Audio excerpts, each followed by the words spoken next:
Esto es Charlas de Domingo con Luz María Sierra. Buenos días. Estamos con Natalia Gutiérrez, presidenta de Colgen, que es el gremio que agrupa a las generadoras de energía del país, que por estos días, pues yo creo que es protagónico en el país, teniendo en cuenta, Natalia, la saludo, buenos días, es que me ha impresionado mucho ver cómo en los países vecinos, como Ecuador, como Cuba, incluso Venezuela, pues se están dando una serie de apagones que en Colombia no estamos sufriendo. Bueno, no sabemos si los vamos a sufrir. Quería preguntarle eso, a qué se debe, cuál es la explicación y eso, digamos, en el contexto del gobierno de Gustavo Petro, ¿qué lecciones hay que tomar de lo que está ocurriendo? Bueno, Luz María, mil gracias primero por esta invitación. Gracias al colombiano. Yo creo que esta es justamente la oportunidad para recordar que Colombia hace 30 años sufrió un apagón muy parecido como el que está sufriendo en este momento desafortunadamente Ecuador. Y la película era también muy similar en la medida en la que estábamos pasando por medio de un evento climático extremo, ¿sí? Y adicionalmente no se le hizo el mantenimiento a las plantas térmicas que se le debía hacer para que pudieran responder ante la disminución de las lluvias. En Ecuador y en Colombia, como estamos ubicados geográficamente casi en el mismo meridiano, tenemos, digamos, que enfrentar cada 5 años un fenómeno del Niño, que en ambos países representa una disminución de las lluvias. Y en ambos países, digamos, tenemos una matriz eléctrica bastante limpia, pero con abundancia, digamos, de generación hidráulica, que cuando entramos a estos periodos, pues definitivamente se tiene que hacer un diseño de mercado para protegernos y para asegurarnos de que vamos a pasar estas temporadas sin que se vaya la luz. ¿Sí? Natalia, ¿y qué fue lo que hizo Colombia que no hizo Ecuador? Pues mira que es que nosotros hace 30 años y estuvimos con apagones de casi 16 horas diarias. Ecuador está en pues yo me acuerdo que en esa época la clase de 6 de la mañana en la universidad la pasaron para las 5 de la mañana por el cambio de hora. Uno se levantaba a clase a las 5 de la mañana, antes de las 5. Pero bueno, estaba usted diciendo que Ecuador hoy tiene 14 horas de racionamiento, es decir, durante el día se le va 14 horas la luz. Y Colombia en esa época fue 16 horas. Fue hasta 16 horas en algunos lugares del país. Y lo que pasó en ese momento fue que el gobierno, que era el gobierno del presidente Gaviria, le tocó reaccionar muy rápidamente, pero de ahí salieron unas lecciones muy buenas y yo creo que parte de lo que tenemos hoy fue de que entendimos que teníamos que repensar el modelo eléctrico. Entonces, lo primero que sucedió fue que se estudiaron las mejores prácticas del mundo, se miraron varios sistemas eléctricos en todo el mundo y se dio un nuevo diseño de mercado pensando en que Colombia siempre iba a tener que estar preparado para los fenómenos del Niño. Y esta es la fecha en la que hemos superado ya 5 fenómenos del Niño después de esto. Gracias a ese modelo eléctrico. Pero por ejemplo, ¿qué hicieron? ¿Qué el modelo, cuál punto tiene como fundamental? No, pasaron como varias cosas y esto se desprende de la creación de la ley 142 y 143, que es la ley de servicios públicos y la ley eléctrica, ¿sí? Que incluyen temas como, primero, que el sector privado pudiera entrar a hacer inversiones en el sector, ¿sí? Segundo, que se abriera, por ejemplo, la generación eléctrica a un mercado de libre competencia, cosa que todos los jugadores pudieran participar y que en la medida en la que venían participando podían ofrecer generación de energía eléctrica de manera más eficiente compitiendo en precios, ¿sí? O sea, al que ofreciera precios mucho más eficientes al usuario final. Digamos que se despolitizaron la gran mayoría de empresas del Porque sector. En ese entonces eran muchas empresas el Estado era dueño de esas empresas, las gobernaciones, el Estado Nacional, ¿o no?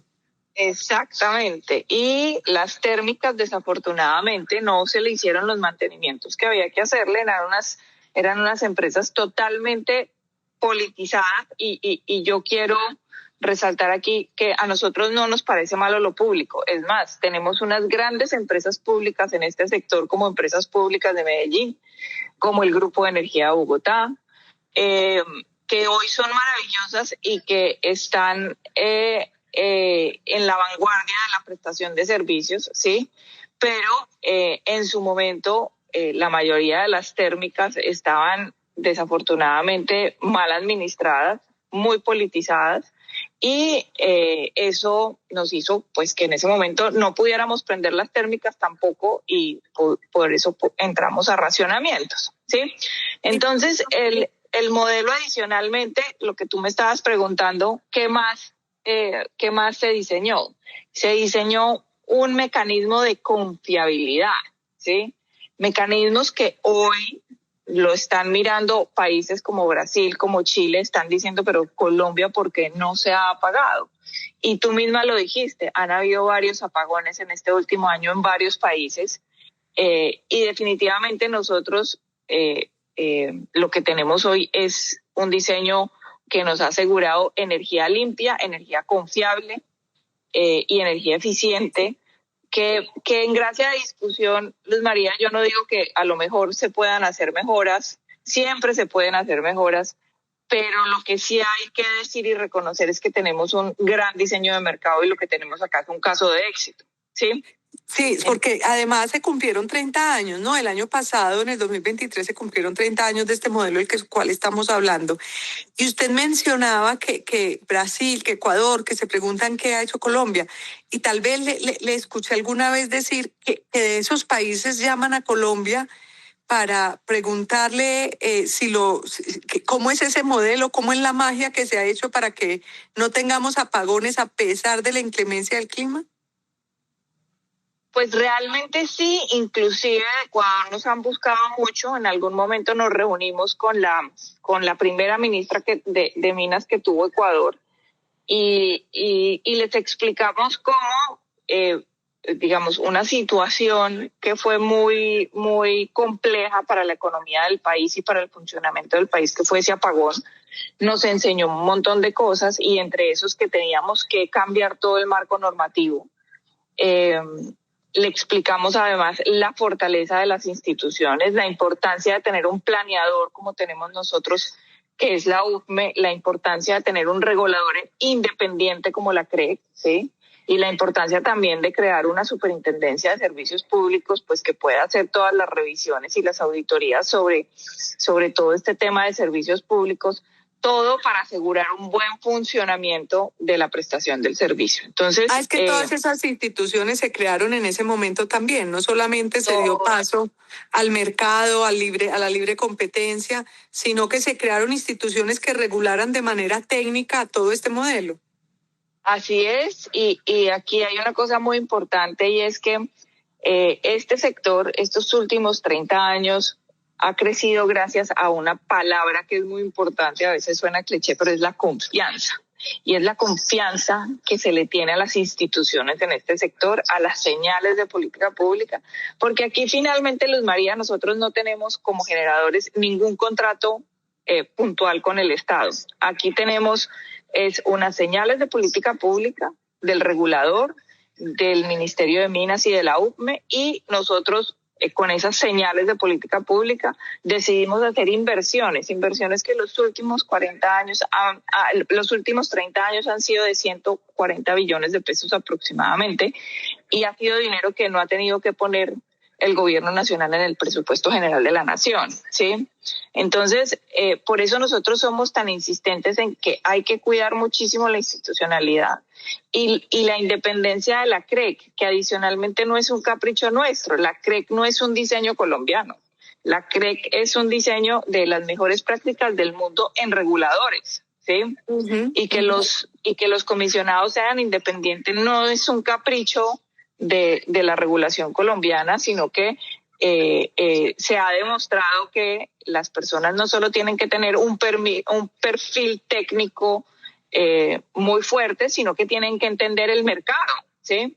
Entonces, en Colombia, realmente, los últimos 30 años, estas instituciones han sido fundamentales para dar las señales de crecimiento del parque de generación, ¿sí? Entonces caemos entonces al punto que también nos convoca a esta entrevista, es porque se han sentido ciertas señales, todas estas palabras que usted utiliza, confianza, la CREC, que es como una entidad fundamental, pues todo eso parece estar cambiando mucho durante el gobierno de Gustavo Petro, por lo menos desde el periódico hemos registrado cómo. Primero, pues no sé, la CREC no se ha nombrado, no se nombran los miembros de la CREC con las calidades técnicas que se requiere y por eso no logran conformarla. También el tema de que no se sabe muy bien qué va a pasar en términos de la regulación, pues del mismo presidente que a veces manda mensajes en contra de la empresa privada. E incluso lo hemos oído cuestionar a las generadoras que son, pues a veces no sé si los oyentes entienden que son las generadoras, pero pues son las de las hidroeléctricas, las termoeléctricas, las que producen la energía para luego otras empresas distribuirla. Pero les ha dicho que las generadoras ganan mucho dinero, el presidente Gustavo Petro. Todo eso, pues que quiero que me explique un poco si todo el fenómeno del gobierno de Gustavo Petro pone en riesgo un poco ese modelo eléctrico que llevamos 30 años disfrutando, o no, o el modelo es tan fuerte que puede superar el momento. Pues realmente nosotros estamos en este momento bastante preocupados y si quieres arranquemos con el principio de gobierno. Lo primero que nos pasa es que, con todo respeto por la ministra Irene, una mujer muy bien intencionada, pero era una filósofa, es una filósofa, ¿sí? Y este sector, digamos, es supremamente técnico, es a profundidad bastante complejo, ¿sí? Y no tener un mínimo conocimiento del sector, yo creo que nos costó muchísimo, ¿sí? Por ejemplo, ¿qué estragos se causaron en ese momento? Tal vez en términos de confianza o en algo más. Nosotros desde el principio, cuando llegó la ministra Irene, le dijimos, ministra, qué pena con usted, pero estamos muy preocupados por los balances de energía. No están entrando los proyectos a la velocidad que tienen que entrar y la demanda está creciendo, ¿sí? Para explicarle un poco a los lectores, a los oyentes y lectores, es que cuando dices no están entrando los proyectos, es que permanentemente hay que ir creando proyectos de producción de energía para poder atender toda la demanda, porque cada vez se requiere más, se demanda más energía en el país y si no se crean nuevos proyectos, pues entonces no habrá energía suficiente. ¿Es a eso lo que le decían a la ministra? Así es, y además en gracia de discusión le dijimos, mire, aquí hay unos atrasos que vienen de periodos anteriores, pero tenemos que reaccionar rápidamente, ¿sí? Le presentamos las cifras que además eran públicas de XM, de la UPME, en el que le mostramos que había entrado menos del 30% de la energía esperada para cada año desde el 2021 hasta el 2023. Y que veíamos que no, pues digamos que si no se tomaban medidas rápidamente, incluyendo el tema de La Guajira, que tú sabes que el tema de La Guajira ha sido un gran reto para las generadoras que están tratando de sacar adelante los proyectos eólicos, pues íbamos a tener un déficit muy rápidamente. Eso fue hace 3 años. Sí, lo mismo hicimos con el ministro Camacho. Ahí mismo llegó, le dijimos, ministro, tenemos una gran preocupación, necesitamos que ustedes den las señales de política pública, necesitamos las subastas de energía rápidamente, porque estamos viendo que puede haber, de acuerdo a los informes de la Universidad Nacional, a los informes de la UPME y de XM, unos periodos de desabastecimiento a partir del 2026 en adelante. ¿Sí? Uh-huh. Ahora, ¿qué nos está pasando en el muy corto plazo, Luz María? Y esto es muy importante que todos los que nos están oyendo lo puedan entender y voy a tratar de ser lo más clara posible. Nosotros en Colombia todos los años tenemos un verano eléctrico ¿Eso qué quiere decir? Todos los años, entre diciembre y febrero y marzo de todos los años, tenemos un verano. ¿Qué es un fenómeno del Niño? Es cuando ese verano eléctrico es más largo y es más intenso, ¿sí? Entonces, es decir, ahorita diciembre, enero, febrero vamos a estar en verano, es lo que ha pasado en los otros años.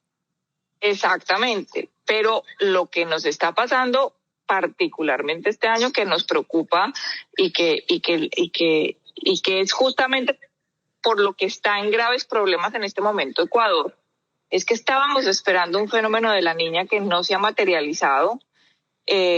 Los embalses están por debajo de los históricos, ¿sí? En este momento estamos con los embalses casi a 5 puntos por debajo de la senda. Hace un año estábamos en este momento a 7 puntos por encima de la senda. La senda es el mínimo que nos pone el gobierno nacional en el que hoy estamos debajo. Hoy estamos debajo.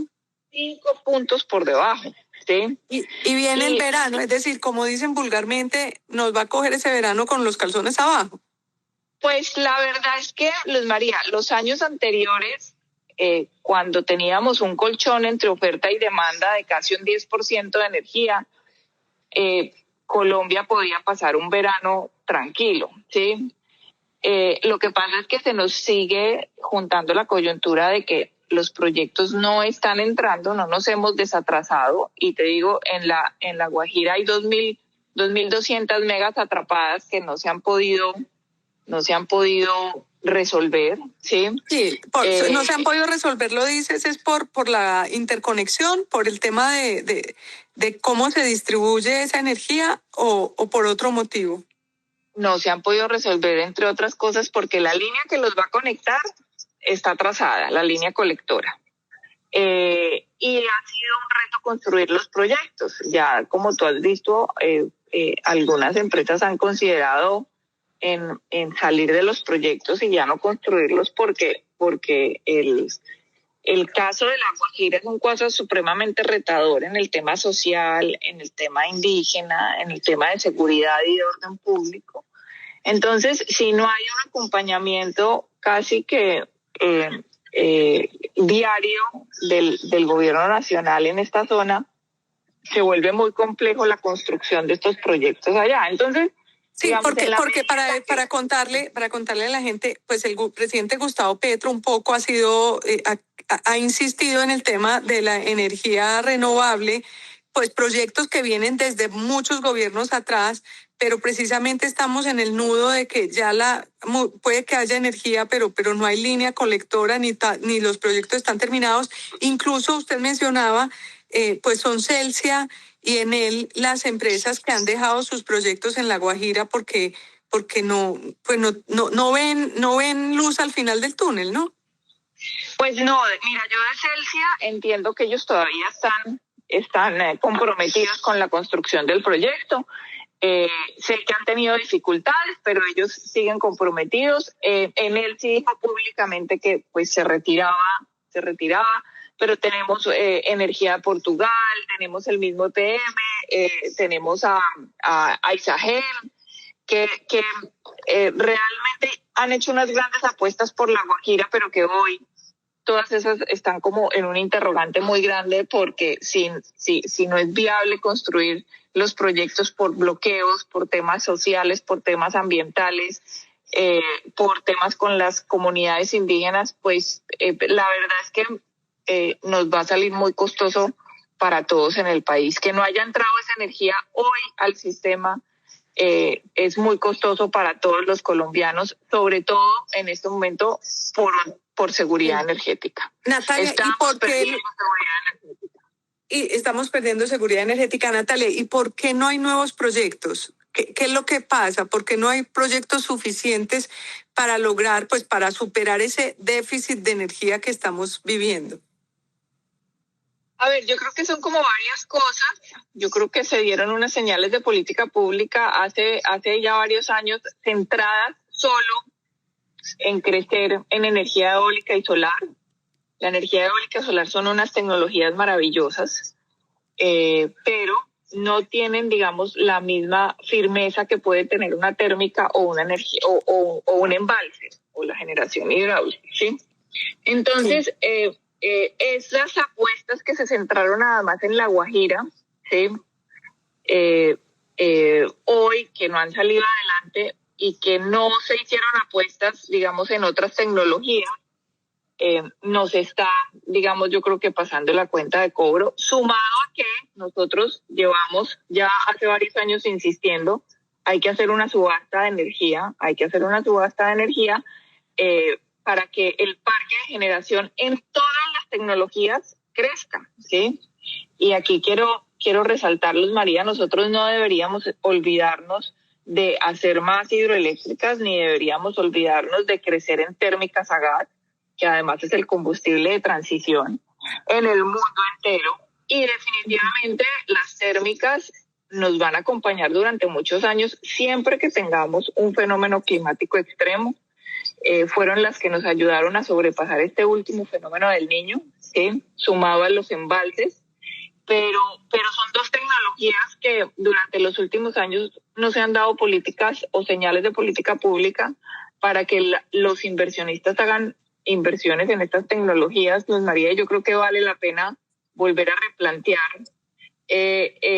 estas señales para que no nos olvidemos de tecnologías, además que hoy en día son los que nos tienen prendidos. Por ejemplo, sí, sería bueno contar cuánto de la energía se está produciendo en hidroeléctricas, cuánto en térmicas y cuánto en esta solar y eólica. La torta, ¿cómo está distribuida más o menos? En este momento, digamos, casi el 75% de la capacidad instalada, ¿sí? Es energía hidráulica, ¿sí? Luego tenemos un 20% de energía térmica aproximadamente y finalmente tenemos ya hoy casi un 5% de energía solar, ¿sí? Pero en épocas normales, eso estoy hablando de capacidad instalada, en épocas normales, las hidroeléctricas atienden casi el 85% de la demanda, ¿sí? O sea, en épocas y hoy no hay ningún proyecto hidroeléctrico. Y hoy no hay ningún proyecto hidroeléctrico diferente a Hidroituango, que lo necesitamos y ojalá esta segunda fase que falta por entrar entre lo más rápido posible. Sí, falta la mitad de la generación. Que a propósito, pues en Medellín, en Antioquia, creemos que Hidroituango un poco salvó el apagón, ¿o no? Usted decía que las termoeléctricas, pero también la contribución de Hidroituango, el haber entrado, fue fundamental, ¿no? No, que haya entrado en diciembre pasado fue fundamental, ¿sí? Y por eso nosotros en su momento insistimos, necesitamos que todas las unidades de Hidroituango estén funcionando lo máximo posible, sumado al parque térmico. Y hay una cosa muy especial, Luz María, que esto también se los quiero contar a todos. Uno es que este sector no está muy pendiente de él, sino hasta que estamos en estas angustias, ¿sí? Pero claro, el año pasado arrancamos con los embalses en el histórico lo más alto posible. Es decir, nosotros llegamos casi a un diciembre por encima de un 70% de los embalses, por encima del 70%, justamente pensando que íbamos a tener un fenómeno del Niño fuerte y largo, ¿sí? Nosotros en su momento además fuimos muy criticados porque nos decían estamos guardando agua, los embalses están llenos y el precio está alto.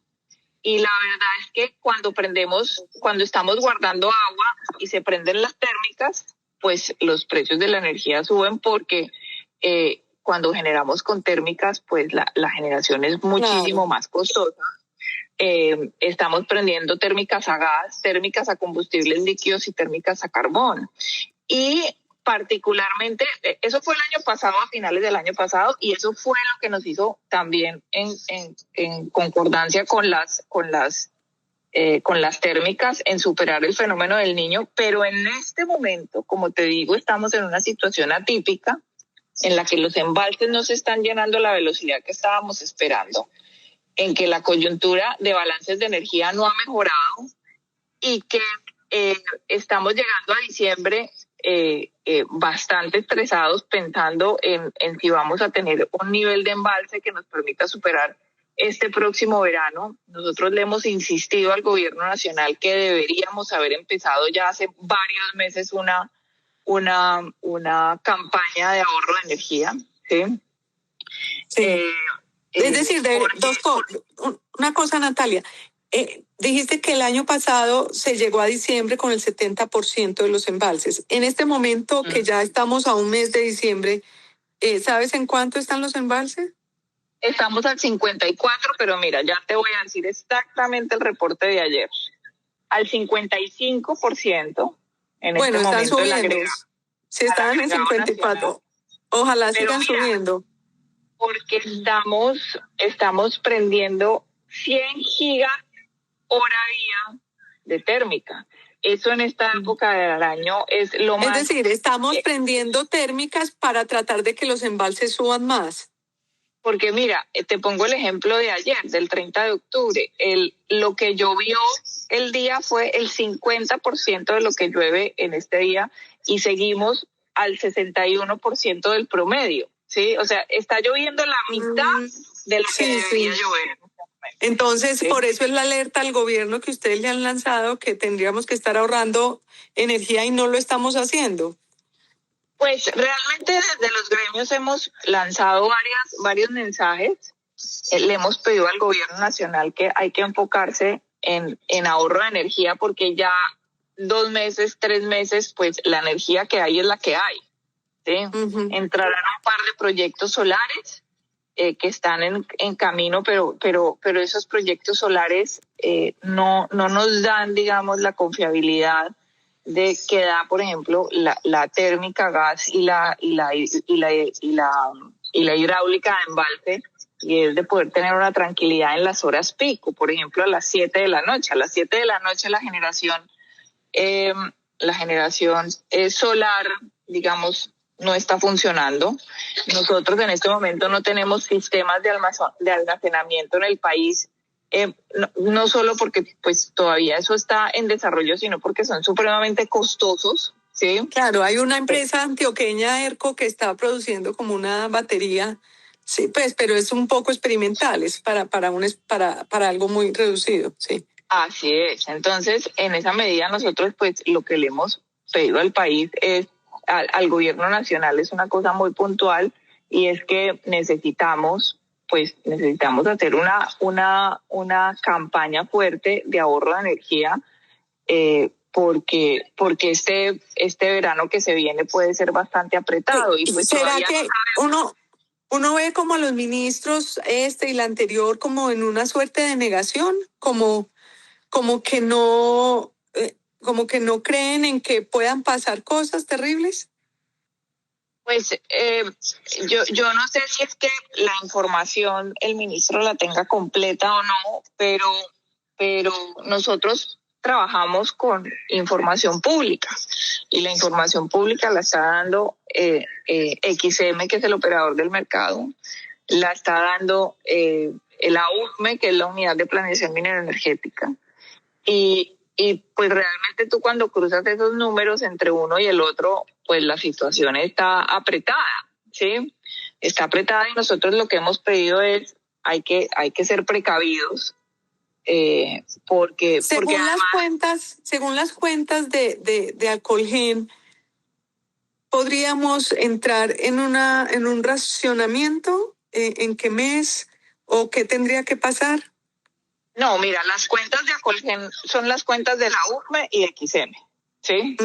Digamos, nosotros no hacemos esos análisis a futuro, justamente porque además tenemos empresas que están en competencia, pero lo que sí nos muestra la última información de la UFME y de XM es que ya para el 2024-2025, si la demanda crece de manera acelerada, el déficit de energía en firme arranca a finales de este año, ¿sí?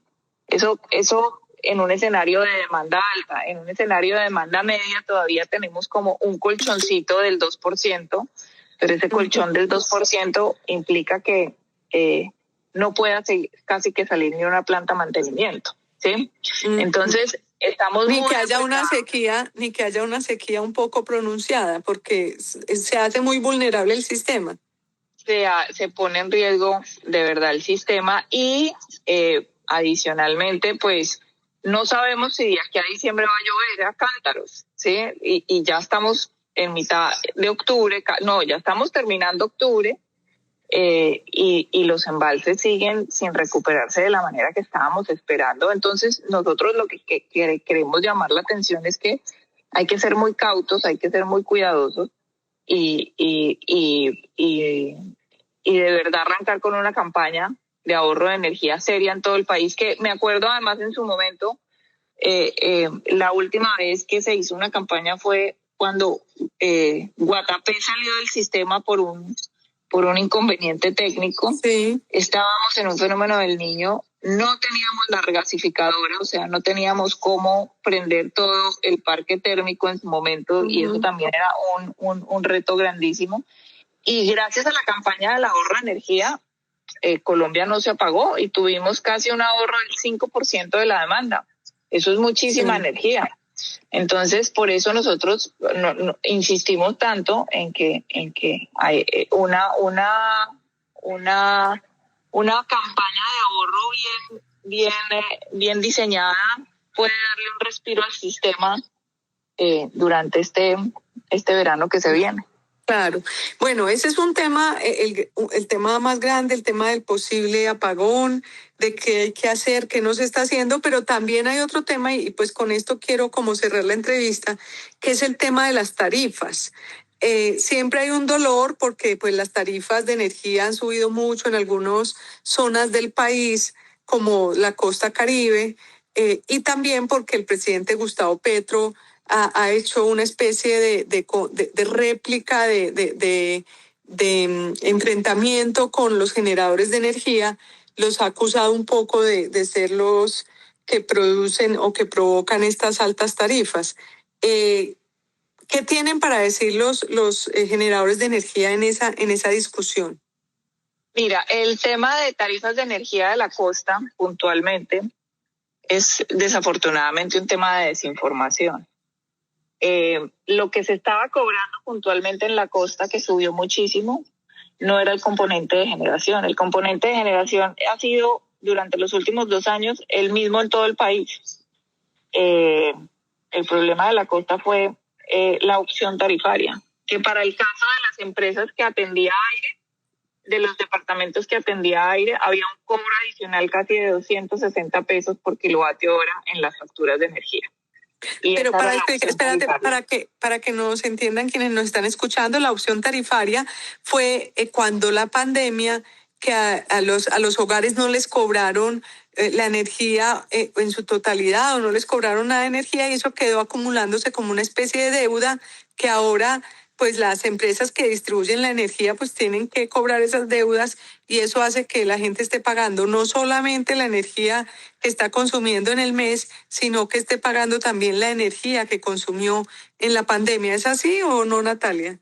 Así es, pero lo que se dejó de cobrar fueron las inversiones que tenían que hacer las distribuidoras en la región, ¿sí? El componente de inversión de las distribuidoras. Ah, ok. Entonces, perfecto. Ese es un distribuidoras como Aire y Afinia, que son las distribuidoras. Sí, pero la gran diferencia es que, mira, los departamentos que atendía Aire subieron 260 pesos el kilovatio hora. Los departamentos que atendía Afinia tenían un precio mucho más moderado, eran entre 50 y 60 pesos el kilovatio hora, ¿sí? Porque difirieron la opción tarifaria varios años. ¿Sí? Entonces, eso como primera medida fue lo que pasó. Entonces, si entiendo bien, lo que pasó fue que Aire recobró esa opción tarifaria de manera más apresurada, y esto generó mayor presión en los bolsillos de la gente. Así es. Y adicionalmente, mira, la costa tiene una cosa muy particular que no pesa así en el resto del país, y es que en la factura de energía casi el 30 o 35% no es energía. Eso no pasa en Medellín, eso no pasa en Bogotá, eso no pasa en Cali. En cambio, en la costa hay unas sobretasas y unas arandelas que uno pues muchas veces lo que invitas a los gobernadores y a los alcaldes a revisar cómo las están cobrando. No porque no se necesiten, claro, se necesita la sobretasa de seguridad, la sobretasa de alumbrado público, pero se están cobrando de una forma variable de acuerdo al consumo, ¿sí? Que uno dice, ¿pero por qué? Entonces, es decir, si yo consumo más energía en la costa, en donde cubre aire, que hay que decir que pues que Aire y Afinia cubren los departamentos de la costa, pero Aire cubre La Guajira, Atlántico, Magdalena. Y entonces ahí, según si yo consumo más energía, ¿me cobran más para seguridad? Te cobran más para seguridad, te cobran más para alumbrado público, y nosotros, pues realmente es que la factura de energía está llevando una sobrecarga, como te digo, en Soledad Atlántico. Casi es el 40% de la factura de energía, no es energía, son sobretasas. ¿Sí? Pero entonces, ¿y eso cómo se permite? Es decir, los alcaldes llegan y como para que por la derecha cobrarle a la gente todo, lo meten todo en la tarifa de energía. Así es, y es que la ley lo permite, la ley permite hacer esos cobros en la tarifa. Lo que pasa es que nosotros sí llamamos la atención en que en la costa es supremamente alto, ¿sí? Y que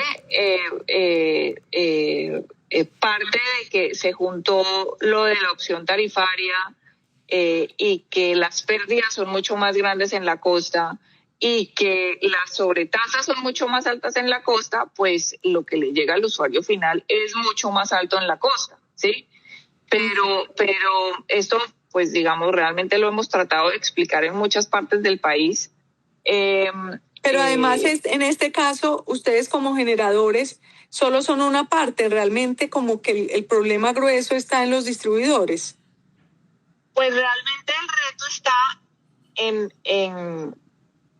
en que la costa tiene un problema, Luz María, estructural, y ese problema viene de hace muchos años, ¿sí?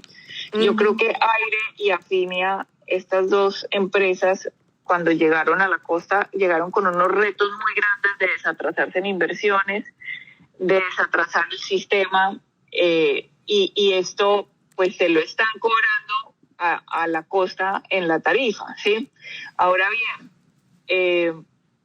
por parte de la generación, como te digo, la generación es solo un pedazo de todo el componente de la tarifa, y nosotros hemos hecho un llamado, y no solo para la costa, sino a nivel nacional. Para poder tener tarifas de energía mucho más estables a largo plazo, necesitamos más energía. Y en la medida en la que no estén entrando proyectos y que no se estén dando... Van a subir más las tarifas. Pues vamos a tener ya no solo un problema de precios, sino un problema en este momento de poder tener disponibilidad de energía.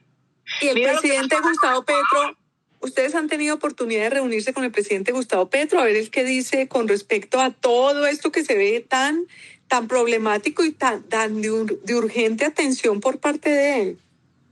Pues nosotros hemos tenido reuniones con él, le hemos explicado la situación del sector, inclusive tuvimos un comunicado intergremial hace como 3 semanas, donde todos los gremios le hicimos un llamado nuevamente al gobierno nacional, porque ahora el problema no es solo de energía, sino que tenemos un problema económico en el que, por ejemplo, a las distribuidoras no se les están pagando los subsidios, Luz María, y esto es un hueco gigantesco, son casi 2.5 billones de pesos que no le han entrado a las distribuidoras, ¿sí? Claro, expliquemos esto bien. Es decir, son los subsidios en el sistema eléctrico, las tarifas, hay unos subsidios para los estratos bajos. Y esos subsidios los asume el gobierno y no los ha pagado. Mira, los subsidios del estrato 1, 2 y 3 los pagan los estratos altos del país. Y eso, pero eso es un pedazo, no alcanza. El diferencial lo pone el gobierno nacional, y ha sido el gobierno nacional el que está demorado en los pagos de estos subsidios, cosa que está poniendo a las distribuidoras en un problema financiero supremamente riesgoso, y que nosotros vemos que se puede volver un problema de riesgo sistémico en toda la cadena. Sí, entonces... Que fue cuando salieron todos ustedes, a Colgen y todos los gremios del sector energético a lanzar una especie de alerta ya en rojo de lo que esto puede acabar realmente con todo el modelo virtuoso del que venimos hablando hace 30 años. Así es, y es que este modelo está muy bien diseñado, pero reitero, el carro puede ser el último modelo, pero si no se maneja bien, no se mueve, ¿sí? Y aquí nos pasa un poco lo mismo. Si aquí no se dan las señales de política pública para que el sistema se mueva, pues el sistema se daña. Y estamos haciendo un llamado porque de verdad lo de los subsidios ya no da mucha espera. Y esto, como te digo, es una cadena que nos preocupa mucho porque entonces siguen no habrá sin pagarse. Siguen sin pagar. A pesar de que ustedes hicieron esa manifestación hace cerca de 3 semanas o un mes ya. Sí, pero además que es una cosa de ley, es obligatoria, mejor dicho. Aquí nosotros no nos estamos inventando nada nuevo. Es una obligación del gobierno nacional pagarles los subsidios a los estratos 1, 2 y 3, y pues lo que vamos a empezar a ver tal vez es que a estos estratos seguramente les va a empezar a subir la tarifa de energía porque no hay cómo, pues los distribuidores no tienen por qué estar financiando una obligación del gobierno. El presidente, al no pagarle a las distribuidoras, pues realmente a quienes él ha atacado no es a las distribuidoras, sino a las generadoras. Él ha dicho, con el tema de energía, con el tema de tarifas, el presidente ha dicho que las generadoras ganan mucho dinero. No sé si incluso alcanzó a decir en algún discurso que las generadoras ganaban 20 billones de pesos. Y él quería un poco atribuirles a ustedes, las generadoras, un poco la culpa de que las tarifas estuvieran altas y que podrían hacer un trabajo para que no lo estuvieran. ¿Qué tienen para decir las generadoras? No, mira, yo creo que aquí hubo un problema y es que hubo una campaña de desprestigio muy desafortunada por algunos actores del sector y en el profundo desconocimiento del sistema del gobierno nacional, pues se juntaron unos discursos con mucha falta de rigurosidad y entendimiento del sector. Habiendo dicho esto, quiero aclarar que estas inversiones que se hacen en el país son billonarias y les recuerdo, hemos invertido en los últimos 30 años 140 billones de pesos.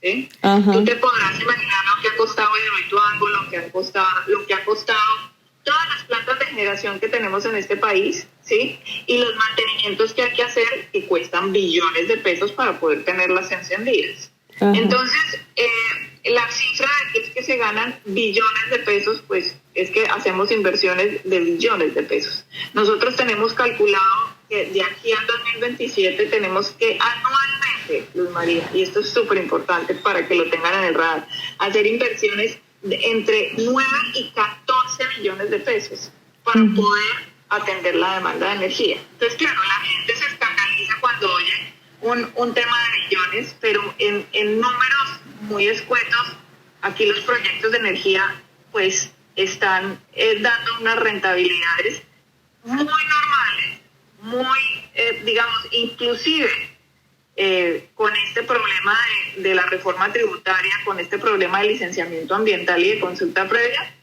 hemos perdido la oportunidad de tener inversiones billonarias en este sector que se han ido para otros países, porque justamente la rentabilidad del sector ha sido supremamente afectada. Entonces, claro, yo creo que es un profundo desconocimiento y es que la palabra billones sacada de contexto es una palabra muy peligrosa. La sensación que se da en toda esta entrevista es que se ha manejado muy mal todo el sector energético en este gobierno y que esto puede poner en riesgo total y de pronto echar por la borda el modelo virtuoso del eléctrico. Pues mira, nosotros estamos realmente muy preocupados porque no se dan las señales que nosotros creemos que hay que dar. Por ejemplo, la subasta que se hizo este año fue deficitaria. le pedimos al gobierno corregir muy rápidamente la subasta, cosa que no se ha hecho hasta el momento. El gobierno Cuando está tú dices trabajando. deficitaria, ¿qué quiere decir? Es que la subasta que se hizo no alcanza a cubrir la energía en firme de los próximos años, ¿sí? Y realmente nosotros creo que también necesitamos unas señales de política pública para por ejemplo, si queremos crecer en plantas térmicas, pues tenemos que tener la tranquilidad de que hay gas, y esa señal nos está dando. Si queremos más plantas hidroeléctricas, pues hay que dar el mensaje de política pública que se quieren y que se van a apoyar y que van a tener licencia ambiental, por ejemplo. Pero uno con el Ministerio de Ambiente en este momento no tiene esa claridad, ¿sí? La sensación que da con todo lo que dice Natalia es que realmente no se ha hecho nada en este gobierno por el sector. Pues realmente yo creo que había una cosa muy compleja, Luz María, y es que la conversación del sector eléctrico la secuestró una coyuntura de tarifas de energía, y aquí había otro montón de cosas en que trabajar, y se dejaron descuidadas. No se ha nombrado en propiedad la CREC, ¿sí? Seguimos con encargados en la CREC, y la CREC es fundamental para todos los temas de modernización del mercado, de la entrada de renovables, de mercados intradiarios. Todas estas eran medidas además que habían podido bajar tarifas de energía, pero que como no hemos tenido una CREC funcionando, pues no se han podido materializar, ¿sí?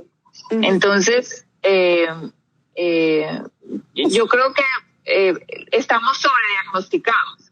Yo lo que haría, la verdad, es un llamado a que,